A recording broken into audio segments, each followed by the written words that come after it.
what we want broadly, whether it is biofuels, whether it's ACTA,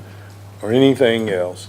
is as much of an open market as we can, free of government distortion as we can. And there's lots of ways governments can distort the market. On ACTA, I think perhaps the most critical area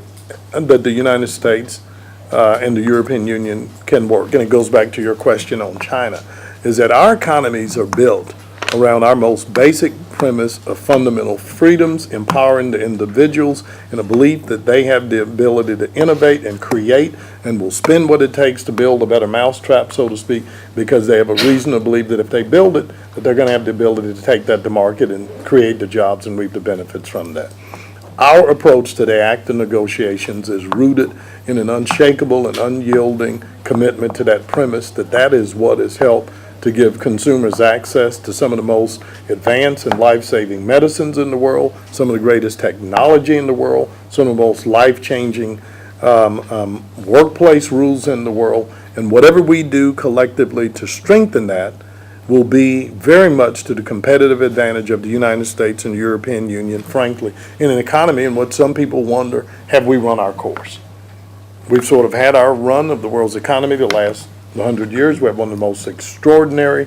quality of lives of any two economies in the world. And to be able to sustain that, we believe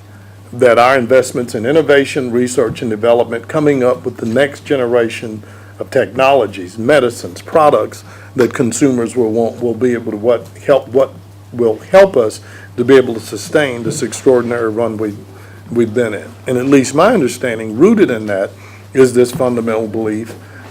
in the application of patent and copyright law to give investors the incentive to make the extraordinary investments they have to make in research and development. But the whole purpose of ACTA was to bring together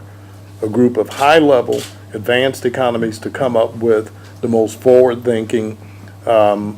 anti-counterfeiting and trademark infringement